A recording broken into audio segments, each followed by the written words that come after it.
Coucou tout le monde, donc j'ai décidé finalement de faire une petite vidéo sur mon histoire, sur mon parcours parce que ça faisait un petit moment déjà que j'y pensais et je me suis finalement décidée à le faire parce que je veux vraiment aider le plus de gens possible qui peut-être des gens qui traversent la même chose que moi, la même maladie que moi, qui est la maladie de Cushing. Et je voulais aussi beaucoup sensibiliser les gens que c'est une maladie qui existe. Peut-être qu'elle est très rare, mais c'est une maladie quand même existante. Souvent, c'est une maladie qui prend du temps avant d'être diagnostiquée, malheureusement, parce que les symptômes sont souvent anodins. Ça commence vraiment progressivement, très lentement des fois. Donc, c'est un peu ce qui m'était arrivé. En fait, j'ai traîné les symptômes pendant plusieurs années avant de savoir que j'avais une maladie, que j'avais la maladie, entre autres, là, de Cushing. Et je veux sensibiliser les gens parce que j'étais quelqu'un qui était vraiment en très bonne santé, je prenais aucun médicament, j'ai toujours été en bonne forme physique et ça m'est arrivé. Donc c'est le bon exemple pour indiquer que c'est quelque chose qui peut arriver vraiment à n'importe qui, à n'importe quel moment. Et je trouverais ça trop dommage que ça continue d'avoir des errances diagnostiques comme ça. C'est sûr qu'au départ, c'est une maladie qui est très difficile à diagnostiquer, mais si on connaît cette maladie-là, on peut peut-être remarquer ces symptômes-là un peu mieux si jamais ça nous arrive à nous, si on a cette maladie et qu'on ne le sait même pas nous-mêmes, ou si des gens autour de nous souffrent de cette maladie-là et que personne ne le sait. Donc ça peut énormément aider le fait d'en connaître un peu plus sur cette maladie-là. Et en partageant mon témoignage, ben, j'aide aussi les gens qui traversent la même chose peut-être. En fait, j'espère, c'est mon but. Donc, c'est vraiment une longue histoire. Le message est vraiment fort et vraiment important. Puis c'est pour ça que finalement, je me suis décidée à le faire parce que je trouvais ça trop dommage, à quelque part un peu égoïste, on peut dire ça comme ça, de le garder que pour moi. Parce que je voyais trop une grande importance à le partager. Puis mon histoire est tellement folle. C'est un peu sorti de l'ordinaire dans le sens où ça arrive pas tous les jours. Et à cause de ça, ben moi j'ai traîné ces symptômes-là pendant longtemps malheureusement. Puis si je peux aider, ben tant mieux, ça sera un objectif d'atteint. Donc, comme je vous disais, c'est la maladie de Cushing. Donc, avant d'avoir le diagnostic officiel, ça a pris peut-être environ 3 ans. C'est toujours un petit peu difficile à dire combien de temps exactement là, que la maladie s'installe. La maladie de Cushing, c'est une maladie qui est causée par une tumeur qui arrive et en fait qui pousse au cerveau, à l'hypophyse, donc à la glande hypophysaire, qui est juste une glande juste à l'avant du cerveau. Et cette tumeur-là, une fois qu'elle est installée, ben, ça peut amener là, beaucoup de problèmes de santé et énormément aussi là, de problèmes au niveau physique. Donc, c'est une maladie qui est esthétiquement pas belle. On a comme un peu l'impression là, de se transformer de plus en plus avec le temps, de plus en plus qu'on a des symptômes. Donc, c'est pas juste des impacts au niveau de la santé, c'est des impacts aussi là, au niveau du physique. Et ce qui a été vraiment particulièrement très difficile pour moi, c'est de faire le deuil de ma santé, mais aussi le deuil de mon physique. Donc, ça a été vraiment un coup dur.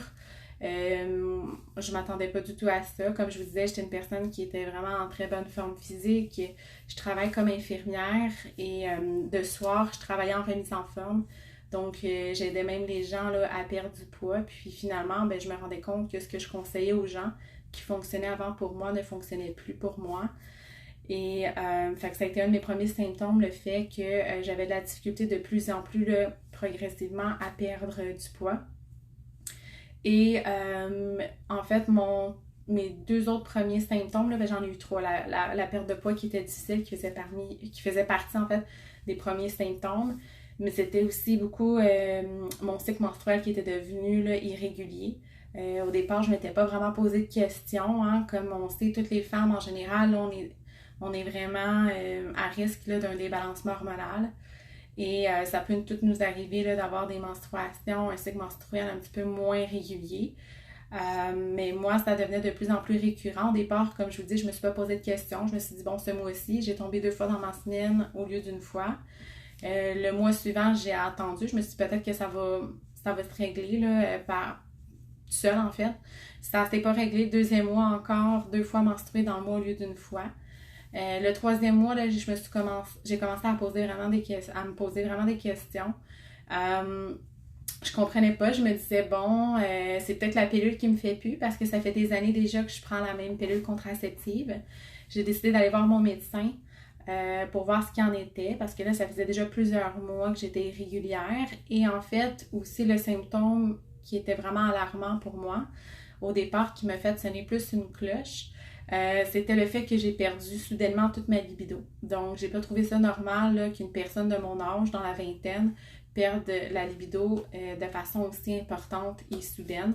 Donc, c'est vraiment ça qui m'a amené voir le médecin. En plus que mes menstruations étaient régulières et je commençais à avoir des difficultés à perdre du poids, mais encore là, c'était pas tant ça le problème. Je m'étais dit à ce moment-là, bon, peut-être qu'il y a quelque chose qui me fait moins bien au niveau alimentaire, peut-être que je me suis gâtée un petit peu plus que d'habitude. Bref, ce qui m'était le plus anormal dans le moment, à ce moment-là, c'était vraiment mes menstruations là, puis ma libido.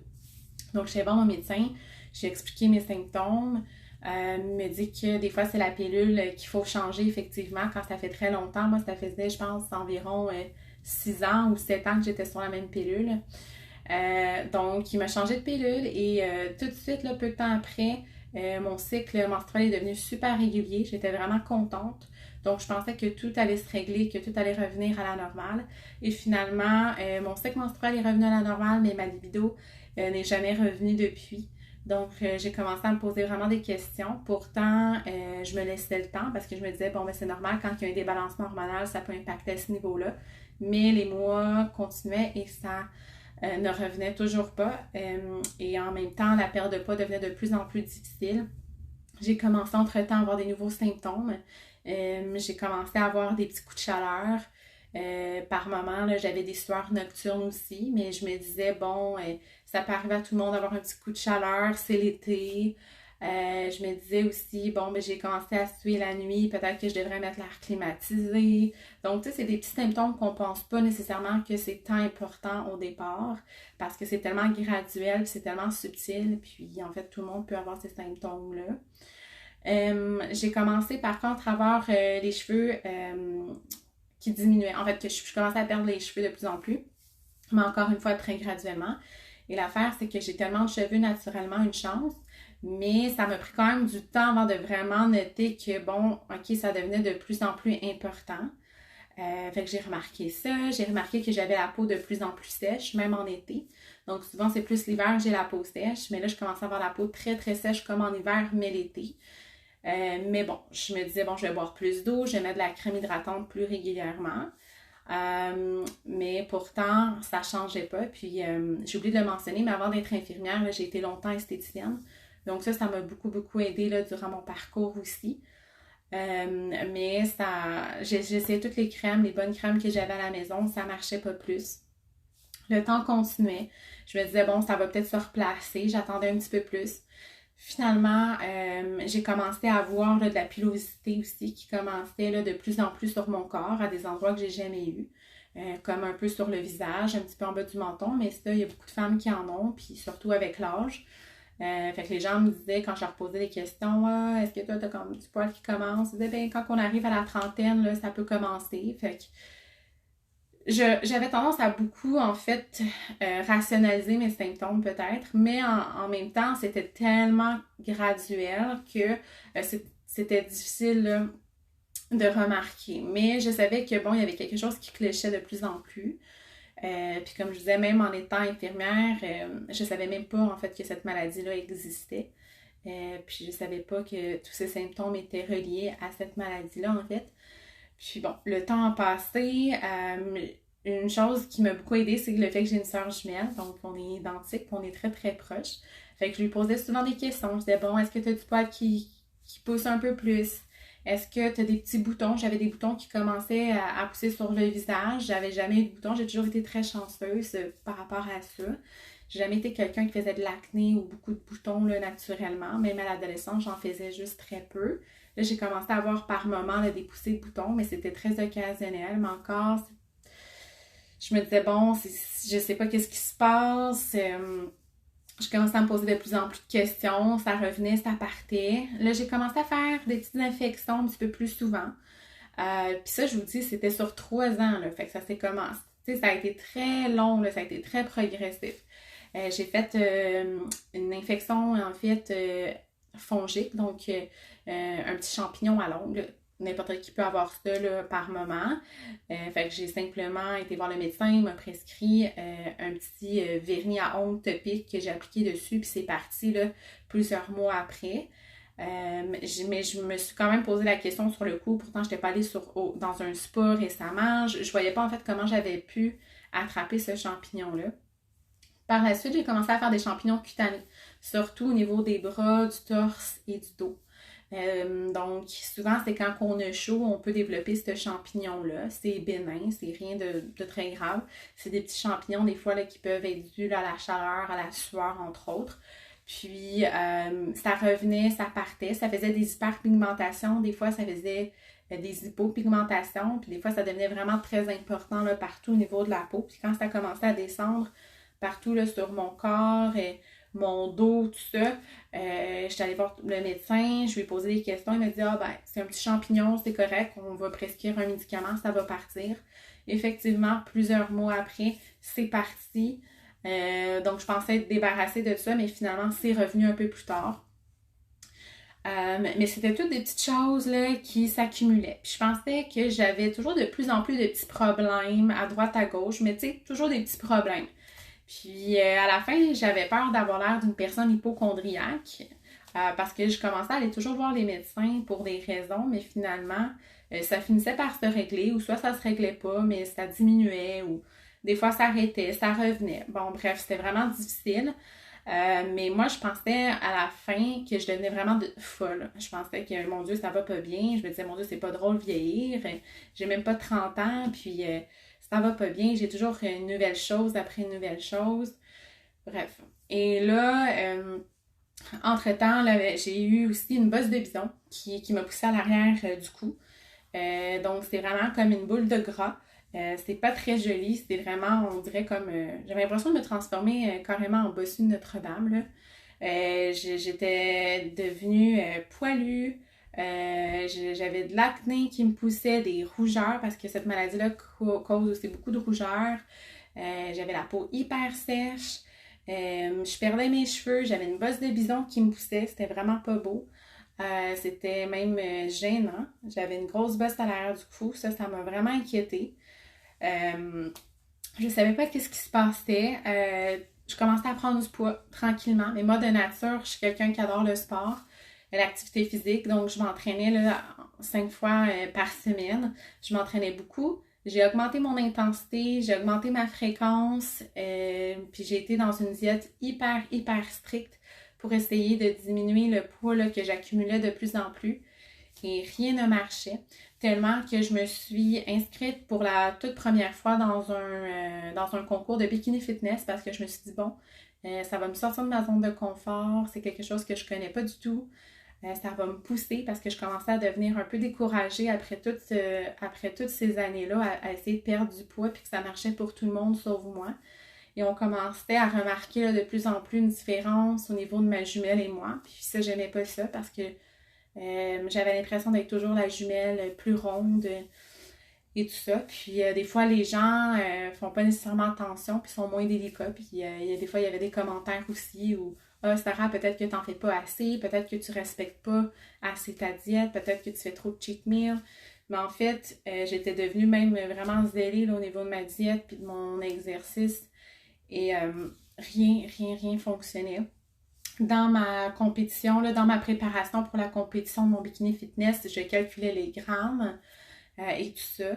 Et malgré tout ce que je faisais, tous les efforts que je faisais continuellement, je me réveillais à 5 heures le matin et j'allais là, en plein hiver jusqu'au gym à pied pour brûler plus de calories en fait. Puis par la suite faire du cardio, faire de la musculation et il n'y a rien qui a finalement marché. Ça allait toujours de pire en pire. J'ai commencé aussi à avoir la vue qui diminuait particulièrement au niveau de mon œil droite. Je suis allée voir le médecin, j'ai posé des questions, pourquoi ma vue diminue tranquillement. Tu sais, je voyais encore bien, mais je voyais qu'il y avait une petite différence au niveau de la lecture, c'est un petit peu plus difficile. Il m'a fait un examen. Il m'a dit que simplement que ma vue avait diminué un petit peu, puis qu'il n'y avait rien de grave à tout ça. J'ai pas non plus diminué drastiquement au niveau de ma vue, là. Ça n'a pas diminué drastiquement, mais quand même un peu. J'ai assez pour remarquer la différence. Puis il m'a prescrit des lunettes que j'utilise à l'occasion durant mes moments de lecture, là. Donc, on se posait pas plus de questions que ça. Puis j'avais les nerfs qui bougeaient, tu sais, là, quand vos yeux clignotent tout seuls, là, quand vous êtes des fois parfois fatigué, ça peut clignoter là, la paupière, puis c'est très agaçant. Ben moi, ça m'est arrivé pendant une bonne période de temps, je dirais à peu près 1 mois et demi, 2 mois, que ça clignotait continuellement, c'était rendu invivable. J'étais allée voir plusieurs médecins, ils savaient tout pas qu'est-ce que j'avais, ils disaient qu'ils n'avaient jamais entendu parler de ça, que c'était la première fois. Bon, finalement, il n'y a rien là, qui est arrivé. Par la suite, on m'a simplement prescrit des lunettes pour m'aider et voilà. Donc, c'était plein de petits symptômes comme ça qui sont arrivés. J'ai commencé aussi à avoir des vergetures de plus en plus, puis même avant que je prenne beaucoup de poids. Donc, ça m'a pris du temps à prendre du poids dans le sens où je m'entraînais tellement à l'extrême. Donc ça m'a beaucoup aidé le fait d'avoir une super de bonne hygiène de vie au départ. Ça m'a même sauvée. Mais j'ai commencé à avoir des vergetures de plus en plus. Ça a commencé tranquillement, puis vers la fin, là, ça poussait comme de la mauvaise herbe. De semaine en semaine, j'en avais de plus en plus, de plus en plus. C'était un peu anxiogène parce que je voyais que j'avais perdu complètement le contrôle sur mon corps. J'essayais de tout faire pour m'aider, puis rien marchait. Rien voulait marcher. Ça fonctionnait pas, mes vergetures poussaient, je me faisais plein de petits soins à la maison, j'utilisais toutes sortes de produits, je payais super cher et ça ne fonctionnait toujours pas. Mes vergetures commençaient à pousser de plus en plus, donc ça m'a vraiment, comme on dit, scrappé le corps. La moitié de mon corps, j'ai eu plein de cicatrices de vergetures. Puis c'est très très impressionnant parce que c'est très rouge au départ, là. Ça va pâlir avec le temps, mais ça prend beaucoup de temps avant que ça pâlisse. C'est des grosses vergetures, c'est très comme rouge, assez marquant, là, puis ils sont assez larges, donc ça m'a beaucoup impacté. En plus, avant j'étais habituée de faire des contrats de mannequin. C'est sûr qu'avec tout le poids que j'ai eu, toutes les cicatrices, mon corps qui s'est beaucoup transformé en fait. C'est sûr que pour moi, c'était plus un hobby qui était possible pour moi, malheureusement. Et ça m'a joué aussi beaucoup psychologiquement. C'était très difficile parce que ça t'impacte vraiment à tous les niveaux de ta vie, là, d'avoir cette maladie-là. J'en parle plus facilement aujourd'hui parce que ça fait un certain temps, mais quand même, reste que c'est encore très difficile, beaucoup moins que ce l'était, mais encore, comme on dit, ma bataille n'est pas finie. Mais le plus gros est fait. Mais c'est une maladie qui nous apprend énormément à être patiente parce qu'on ne sait jamais qu'est-ce qui va arriver, c'est quoi le prochain symptôme, est-ce qu'on va guérir ou pas.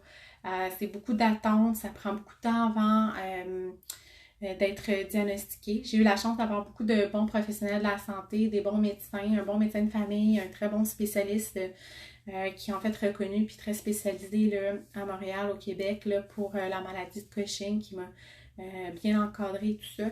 Donc, en général, j'ai eu des bons soins, tout ça, puis c'est ça qui m'a énormément aidé. En fait, le temps passé, j'ai commencé à avoir aussi beaucoup de migraines, des migraines violentes, là. Ça, heureusement, ça a été vraiment vers plus la fin, là, dans les derniers mois avant mon opération, parce que pour traiter cette maladie-là, il faut aller chercher la tumeur au cerveau, donc c'est une neurochirurgie qu'il faut faire, là. Souvent, ça va être le traitement idéal pour cette maladie-là. Et juste avant la chirurgie, quelques mois avant, là, plusieurs mois avant, j'ai commencé à avoir de plus en plus de migraines, de problèmes de concentration. Aussi, des fois, cette maladie-là, on fait moins de sérotonine aussi. Donc, c'est plus difficile des fois au niveau de l'humeur. Puis aussi de faire le deuil de sa santé, c'est difficile, hein? C'est ce qui est le plus important dans la vie. De son physique. Je me trouvais très jeune pour avoir une maladie pour avoir un corps transformé sans même avoir le privilège de dire que j'ai des enfants. Fait que ça a été très difficile. Aussi, ça peut jouer des fois aussi avec la fertilité, là, apparemment, mais ça, c'est pas sûr à 100%. Bon, il y a toujours un petit peu de gris là, dans cette maladie-là. On ne sait jamais qu'est-ce qu'il y en est exactement parce que c'est une maladie qui est complexe et qui est encore peu connue, mais ça a plusieurs impacts. Là. Ça cause aussi souvent le diabète, l'hypercholestérolémie, donc ça peut causer des maladies cardiovasculaires, des problèmes de concentration, de mémoire, on peut perdre la vue ou avoir des problèmes au niveau de la vue. Ça peut causer aussi toutes sortes de comorbidités en fait. Un des symptômes principaux de la maladie de Cushing, c'est l'obésité. C'est une maladie qui cause énormément d'embonpoint. Donc, même si on mange pratiquement rien ou très peu dans nos journées, on engraisse parce que, en fait, c'est le cortisol qui est beaucoup trop élevé. La tumeur, en fait, elle provoque trop d'ACTH, qui est une hormone, et l'ACTH stimule les glandes surrénales qui provoquent, eux, trop là, en excès le cortisol. Donc, le cortisol, c'est très important, sinon on n'aurait pas l'énergie. Ça a plusieurs rôles très, très importants, là, le cortisol. On ne pourrait pas vivre sans ça. Mais quand le cortisol est beaucoup trop élevé, c'est très dommageable. C'est difficile pour les organes à long terme, pour le corps, donc pour l'organisme au complet, finalement. Donc, évidemment, parce qu'il y a un dérèglement. Puis, comme on dit, le stress, hein, ça tue, c'est l'hormone du stress. C'est pas une maladie qui est causée par le stress, par contre. C'est vraiment, on ne connaît pas vraiment les causes, c'est juste une tumeur qui décide de pousser au cerveau. Puis cette tumeur-là crée là, l'excès de cortisol. Et c'est cet excès de cortisol-là qui cause autant de symptômes. Ça cause un visage lunaire, donc un visage très, très enflé. Moi, j'ai eu le visage très enflé là, aussi vers la fin. Je me reconnaissais plus dans le miroir, je n'étais plus capable de m'identifier à mon image. Je trouvais plus que je ressemblais non plus à ma jumelle du tout. Pour moi, j'avais plus de jumelles. Ça devenait de plus en plus facile là, de nous différencier. Je me reconnaissais vraiment plus. Je me trouvais avec un visage énorme. Surtout sur les photos, en fait, c'est surtout sur les photos, les vidéos que je le remarquais. Ça cause un double menton parce que la maladie de Cushing stocke beaucoup les graisses, particulièrement au niveau de l'abdomen, le tronc. Donc, on ne voyait plus du tout mes clavicules non plus. Maintenant, je suis contente, on les voit à nouveau, tranquillement. On ne voit plus les clavicules. Donc, ça stocke beaucoup les graisses au niveau du tronc, du dos. Donc, la bosse de bison là, qui est à l'arrière. Ça cause aussi beaucoup là, un double menton. Donc, c'était tous des symptômes qui changent aussi beaucoup physiquement. Puis ça, c'est sûr que ça impacte beaucoup au niveau de l'estime de soi. Là, pour vous donner une idée, moi, avant que j'ai la maladie, je m'inscrivais là, dans des compétitions de bikini fitness. Là, fait que mes standards envers moi-même ont toujours été quand même élevés. Je pense que les femmes, en général, souvent, on est peut-être trop exigeantes aussi là, envers nous-mêmes. Mais bon, ça m'a beaucoup impactée. Puis souvent, on me demandait si j'étais enceinte. Donc, je marchais dans la rue ou j'étais dans le magasin. Puis on me demandait j'étais à combien de semaines. Ça m'a joué beaucoup psychologiquement. J'avais plein d'amis qui étaient enceintes. Moi, non. J'étais enceinte de ma maladie, tu sais. Donc ça m'a beaucoup, beaucoup joué là, psychologiquement aussi. Le fait que j'ai beaucoup de symptômes de la grossesse, mais sans être enceinte. Pas que je veux des enfants nécessairement, en tout cas pas pour le moment, mais c'est juste que ça joue beaucoup là, psychologiquement. Je me disais souvent, si j'ai le corps aussi scraps, au moins j'aurais eu des enfants. Donc ça, c'est quelque chose qui j'ai trouvé vraiment difficile aussi. C'est, comme je vous dis, ça joue beaucoup à ce niveau-là. Le fait que je ne pouvais pas m'entraîner pendant longtemps non plus après la chirurgie, ça m'a beaucoup joué là, parce que pour moi, ça m'aide énormément. Mentalement, physiquement. Mais bon, bref, j'ai eu ma neurochirurgie en janvier 2021. C'était une neurochirurgie qui avait été demandée d'urgence. Parce que finalement, on a découvert, en fait, on m'a donné le diagnostic et par la suite, on a découvert là, que la tumeur était particulièrement grosse, plus grosse que la moyenne. Puis, veux pas, c'est sûr qu'on veut enlever la tumeur le plus rapidement possible là, pour diminuer le plus possible les impacts, les nouveaux symptômes, surtout qu'à la fin, je suis devenue très, très malade rapidement. parce que j'avais de plus en plus de symptômes, je ne me tolérais plus du tout.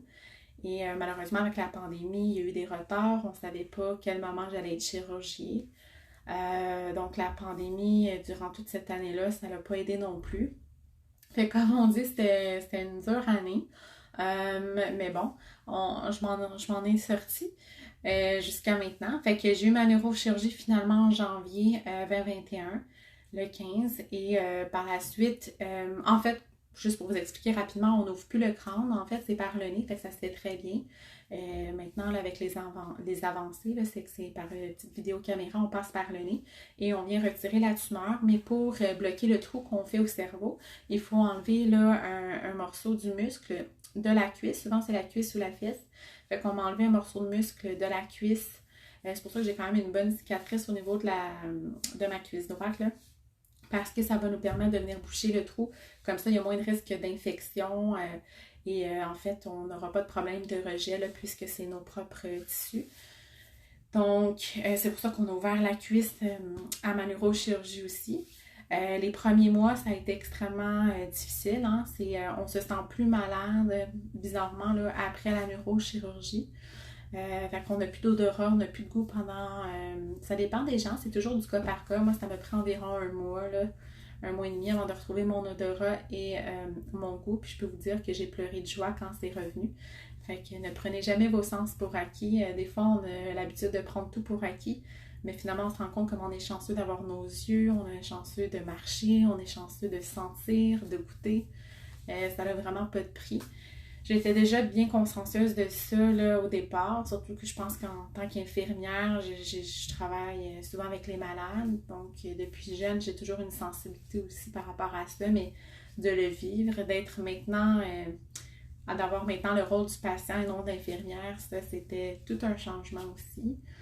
Mais bon, bref, la bonne nouvelle, c'est que je suis dans la bonne voie. La neurochirurgie est faite déjà depuis un moment. Je vais mieux enfin, ça m'a pris du temps. C'est sûr que la bataille n'est pas terminée parce qu'encore en date d'aujourd'hui, on ne sait pas si est-ce que je suis vraiment guérie ou pas. Puis en fait, c'est ça où c'est très difficile, des fois psychologiquement, de jamais savoir qu'est-ce qu'il y en est exactement. Est-ce que je suis bien guérie ou pas.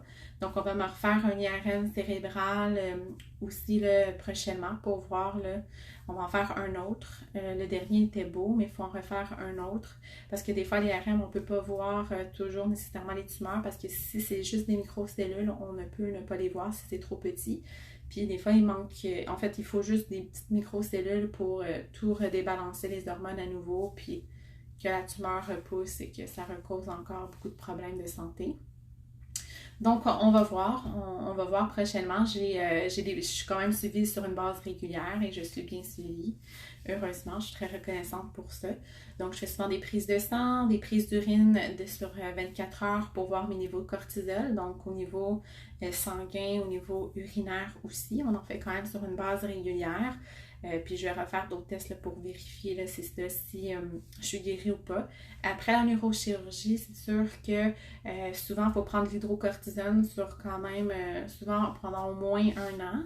Le temps que le corps, là, on puisse le sevrer complètement. Parce qu'en fait, si on finit la neurochirurgie, bon, bonne nouvelle, on a beaucoup moins de cortisol qu'avant. Mais il nous faut quand même un minimum de cortisol pour bien fonctionner.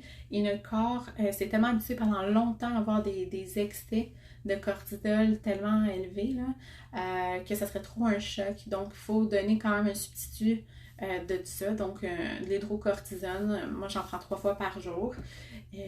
Ça, c'est sûr que c'est ça qui m'empêche aussi de prendre du poids. De perdre du poids en fait parce que malheureusement j'ai pas perdu encore de poids. Je suis à 180 et je suis supposée d'être à 140, mais au moins mon visage a énormément dégonflé.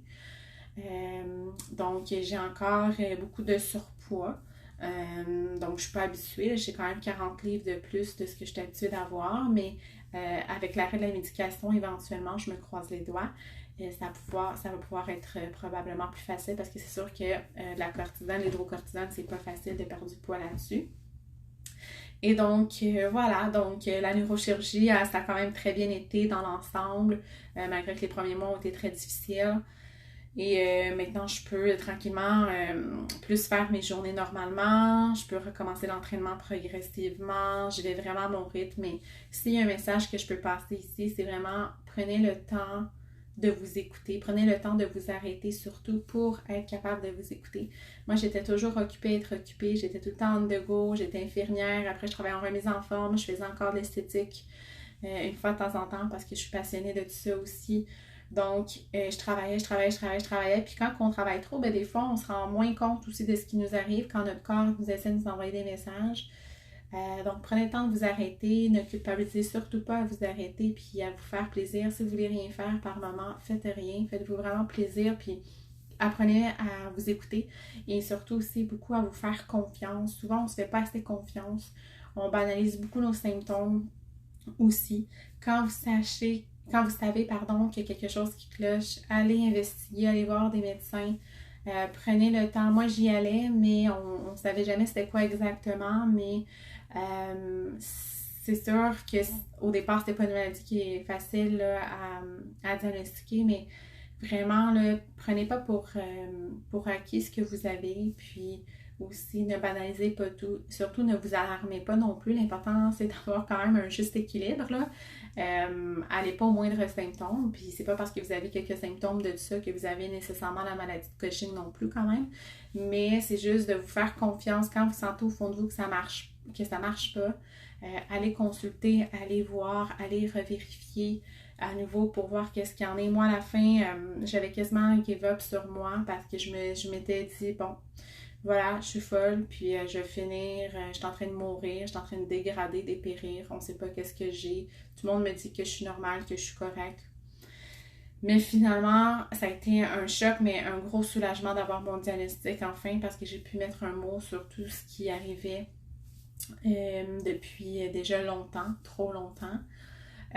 Donc, vraiment, écoutez-vous, puis faites-vous confiance, prenez le temps de vous faire plaisir, de vous arrêter, soyez indulgents, surtout, soyez vraiment indulgents envers vous-même aussi. C'est tout un processus. C'est vraiment une maladie qui est très, très difficile à vivre. Ça a beaucoup d'impact, mais on finit par s'en sortir quand on y va un jour à la fois. Mais moi encore, en date d'aujourd'hui, je suis encore là dans le processus à savoir est-ce que je suis vraiment en totale rémission ou pas, on ne sait pas. On va voir prochainement. Peut-être que je vais faire une vidéo là, pour vous tenir au courant pour la suite, mais vraiment, essayez de faire attention à vous le plus possible, donnez-vous de l'amour, écoutez-vous. Puis si vous avez des symptômes vraiment, puis que vous en avez vraiment beaucoup, allez consulter, allez investiguer. Ou si des gens autour de vous ont beaucoup de ces symptômes-là, allez vérifier. Ça ne coûte rien de demander au médecin si on peut faire un test de cortisol pour vérifier si tout va bien au niveau de notre cortisol. Mais encore une fois, alarmez-vous pas non plus aux moindres symptômes. Puis faites confiance aussi aux professionnels là, de la santé. Ils sont là vraiment pour vous aider puis pour vous guider. Donc voilà, c'était un petit peu mon message pour vous aujourd'hui. Puis je vous dis à tout de suite.